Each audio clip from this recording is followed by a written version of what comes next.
प्रशासनाने घेतलेला बळी आहे. जिथे टक्केवारी मिळते त्याच ठिकाणी हे सरकार आणि हे प्रशासन बिलं काढण्याचं काम करतात, परंतु दिव्यांगांचा हक्काचा निधी त्यांना मिळत नाही. म्हणून दिव्यांग निराश झालेले आहेत. आणि या जुलमी सरकारचं, असंवेदनशील प्रशासनाचं पिंडदान आपण करतोय. आता तरी नक्कीच प्रशासनाला लाज वाटेल. या ठिकाणी महाराष्ट्राचे नेते बच्चू कडू साहेब, मयत त्र्यंबक धोत्रे यांचा परिवार या आंदोलनात सहभागी आहेत. तसेच महाराज देखील आहेत. सर्वांनी शांततेने या पिंडदान आंदोलनाला सहकार्य करायचंय. तत्पूर्वी एकदा जोरदार घोषणा द्यायची आहे. भारत माता की इनकलाब जिंदाबाद. मयत दिव्यांग त्र्यंबक धोत्रे अमर रहे, अमर रहे, अमर रहे. बच्चू भाऊ तुम आगे बढ़ो, हम तुम्हारे साथ हैं.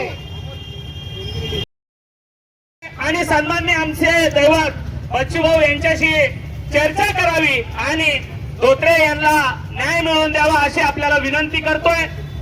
5 मिनिटं आपले प्रतीक्षा करू आणि 5 मिनिटांनंतर सर्व दिव्यांग आपल्याला भेटायला वरती येतील भाऊ सोबत. याचे आपण कायदा आणि सुव्यवस्थेचा भंग होऊ नये यासाठी आपण 2 मिनिटं खाली येऊन सर्व आंदोलनकर्त्याला भेट द्यावी आणि दिव्यांग बांधवाला न्याय मिळवून द्यावा अशी विनंती आपल्याला सन्मान्य बच्चू भाऊ यांच्या वतीने मी स्वतः करतोय.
आंदोलन होतं.